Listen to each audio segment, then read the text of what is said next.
Hello guys, welcome back to yet another ill-informed, ill-conceived fragrance review by some knobhead like me. Right, I actually still don't know what to name this video. I was going to do one on Naxos because, and again, I'm late to the party on it. And then I was going to do another one, separate one, on Herod. And then I thought, let's do them together. They're going to duke it out. They're going to duke it out. You know, it's Christmas time. Yeah, let's have a little festive battle, you know. I was going to put Naxos versus Herod, but I thought, well, what cunt would ever want to watch that? Why would you even search that? Oh, C-bomb. Shouldn't have put that in there. That's probably going to get taken down. But who's going to bother watching that? But then I thought, well, fuck it. Doesn't matter, does it?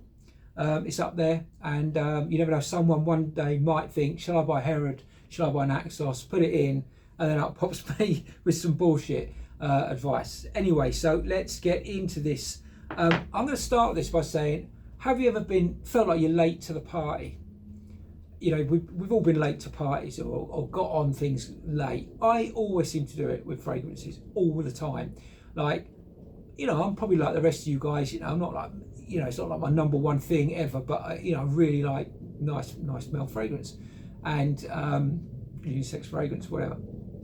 And I think I've got a pretty good understanding of what's about. But then one will pop up and you think, I see a review come up for something, you think, oh yeah, that sounds really sounds really good. I really have that. You know, I'll get on that. And then you find out it came out 5 years ago, and then you go on Fragranterra or whatever it's called, review sites, and the first few reviews will be, oh yeah, it's great, best thing ever, change your life, you know, whatever. Right, it's brilliant. And then 3 or 4 reviews down, it'll go, oh, it's great, so they reformulated it. It was brilliant, so they reformulated it. Reformulation's killed it. And then you think, oh shit, well, I want to buy it, but it's like 300 quid or whatever. I don't want to spend 300 quid on something that's been reformulated. I'll go on eBay, I'll go on Facebook and look for the old batches, you know? And there you go, you're batch hunting again. And then you're back to freaking trusting bullshit liars who haven't refilled something, you know? So these 2 fragrances are all about late to the party.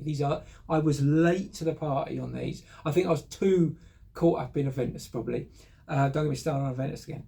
And yeah, Aventus, did you say? Yeah, so anyway, so Naxos and Naxos, let's start with that. I was looking for a bit more of a wintry sort of scent, something a bit more, you know, sort of sophisticated, a bit more, you know, just a little bit more, less in your face, bright, citrusy, bursty type fragrance that you could definitely, more in the winter, colder months, you know. And a mate of mine actually he said about Naxos, and I said, oh, Naxos, what's that? I hadn't even heard of Xerjoff. You know, I'm supposed to know things about fragrance, and I hadn't even fucking heard of them. But anyway, so yeah, went on there, looked at a few reviews, got a sample. Fucking hell, man, I was blown away by it. Fortunately, from what my understanding is, no reformulation, none. So, and this stuff is freaking awesome. It's fire, absolute fire. Oh man. Like I said, I don't do. I'm not doing note breakdowns, but I do, because people always do it better than me. They would always do it better than me, so I can't be asked. But it's just I can't be asked really. But you know this.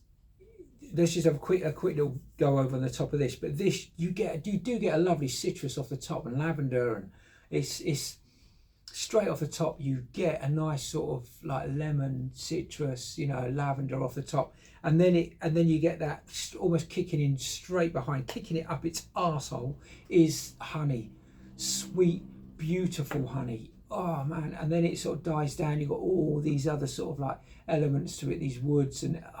Man, this is just the tobacco sitting on the very heart of it is just phenomenal. And it's killer performance. So let's just do this quickly. So it projects brilliantly. I mean, it really does project well. Silage, yes, you are leaving a trail behind you. And I'm really critical. Like anyone seen my other videos, it doesn't work brilliantly on me in fragrance. I'm not one of these people like my wife who had 1 spray and it lasts a week. You know, I'm just bang average, I would have said, or lower than average on my skin projection. But no, this really does leave a really nice scent trail, and it lasts incredibly well. You'll get 12 hours out of that.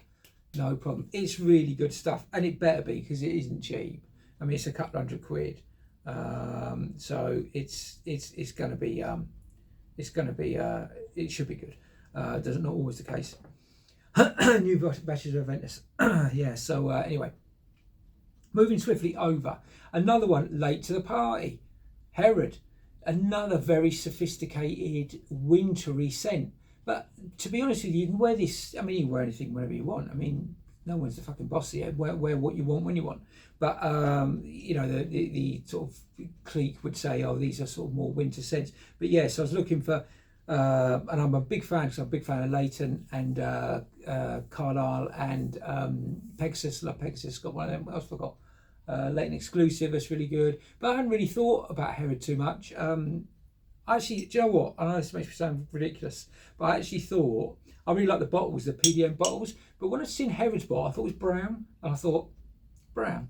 Yeah, I know it's me being a dick, but it's not. It's it's like a real lovely, sexy gunmetal. So that's another added bonus. But anyway, Herod though, again tobacco, but you've got, no one does vanillas like Parfums de Marly. I'm going to say this now, no one does vanillas better than Parfums de Marly, because they pretty much put in everything they do, so they should be good at it. But this one, oh man, it's, do you know what? It's almost like a cousin, a distant cousin of, that's decided to go a different way. One's gone off to be a lawyer, and this one's gone off to sort of like, you know, paint shit somewhere up, you know, and great, good luck to them, you know, good luck to them. Anyway, right, so, but again, yeah, so top notes are, you know, this is, it doesn't open anything like this. This almost opens, you know, very, very sort of, very, you get that tobacco almost very, very early on in the dry down. You get the tobacco coming through, and the vanillas, and the, it's really, it's deeper. You don't get that sort of like burst of freshness as you would do off of that. It goes, this tells you what it's all about. It's the tobacco, the woods, the it's and the vanilla, you know, and there's loads of other different notes in there. I can't be fucking asked to remember them all up, but it smells really, really like a real sophisticated winter, colder weather type of smell. You know, you're James Bond. You're walking in a casino. You know, you're James Bond in that.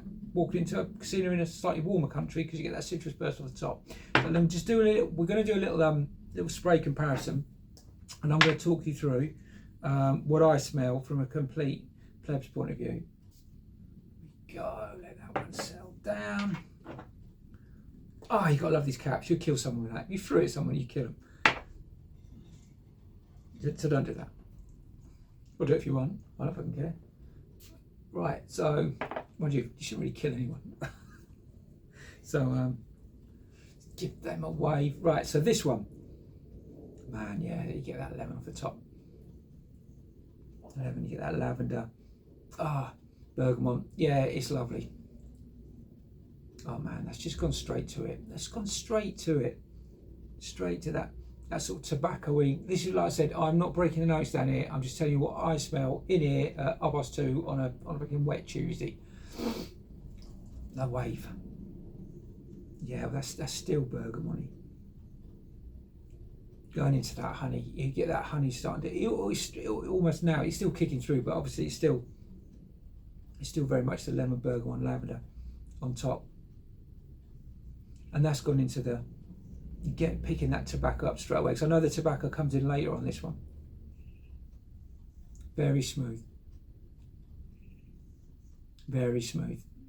So I would say openings, this puts a little kick straight into the knackers of the Herod. The Herod then comes back and says, but I am fucking way cooler than you, because it goes straight almost to that mid-level tobacco, you know, almost instantly. Swift scissor kick back to its nuts. And then on, I think they make friends, because they are cousins. So I would suggest that if you are looking for a beautiful, we'll have another sniff of them in a minute. Wow, that's really hitting. If you're looking for a beautiful sort of wintry colder weather, more sophisticated, smooth, bond smooth fragrance. You cannot go wrong with either of these. There is going to be a little disclaimer at the end before you go. You can't go wrong with either of these. Like I said, this, if I could only have one of them, for life, I'd go for, I am just thinking about this now. Do you know what? Scent wise, it's Naxos.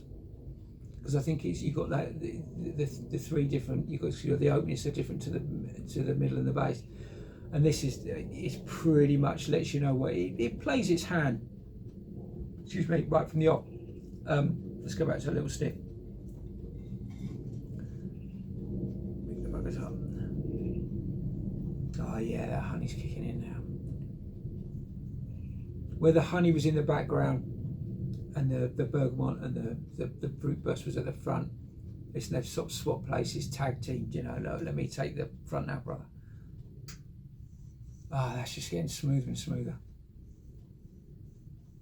Smoother and smoother. That tobacco really pushing through now. But yeah, so, and that's pretty much how they both go, and they both go into their sort of tobacco-y sort of finishes, you know, but with that more pump with vanilla and that more just that honey and tobacco mix at the bottom. It's just beautiful when they mangle together. Absolutely, they're both stunning.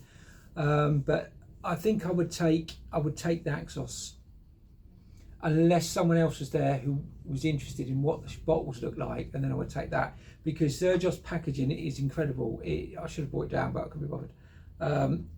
Lovely packaging, but I'm not, people say they love the bottle, the way the bottles look. I'm not convinced. It doesn't look a bit phallic, a bit, maybe a bit girly, you know. It feels nice, but it's a bit girly. But you know, it is what it is. Whereas this bottle, man, what bloke does not like gunmetal? You know, come on, it weighs a freaking ton. That lid, man, how do they even pack so much fucking weight into? I didn't know metal could be that heavy. But yeah, so really, whichever one you got, you'd be really happy with. And they're both going to do the same job.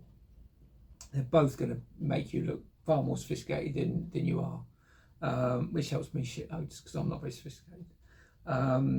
So yeah, either or. Now, the disclaimer I was going to go on to, batches. Now, no, actually, I should say reformulation. This was reformulated. I managed to buy a pre-reformulation 20,000, and that's not the price I paid for it. It's the year 2020, March or something like that. It was early 2020. So this was pre-reformulation. Now, Parfums did that because I think they changed their alcohol content. I did cover all this in another video. I won't go over it again, but yeah. Now, if you look or believe, or look and believe, or look and don't believe some of the reviewers on Fragrant Terror, they said that they're really disappointed with the later batches of this because it doesn't project as well. I went for an older batch because I'm a twat, but I managed to still buy it. I got practically a full bottle. I mean, it's like I've had a torch in the back of it. Not like, I don't think I actually see anything through this one actually when I did that. You know, kind of the later, but I mean, it's full. The guy had a couple of sprays out of it, and that was it. And I think I paid 100, and I'm going to say I paid about 150, I think, for it, which is still way cheaper to get it. I think it's about 220 quid, 230 quid. So, but yeah, so I cannot ascertain as to whether that info is correct or not. But all I can tell you is that is shit up. That last, well, this projects really well. Maybe not quite as strongly as that one, as Naxos. Does leave a nice scent trail. It will stay on your clothes. I would say you're going to get, if I put that in the morning, it's still going to be on me by 8 o'clock in the evening, no problem. 9 o'clock, if you bury your nose in, you'll still smell it. And they both stay on clothes, no problem, So yeah, so that's my late to the party, small fight, both shook hands because they are cousins if not distant, even though one's gone off to paint and one's sat at a drawing board with calculations. Anyway, so I hope you enjoyed this ramble. I will upload a few more videos over the next few days, and I think someone did put a recommendation down, so cheers for that. about one to review. I will have a look at that, and if I haven't got it, I probably know someone who has, so I'll have a look at it for you. Anyway, yeah, so thanks for listening. Cheers.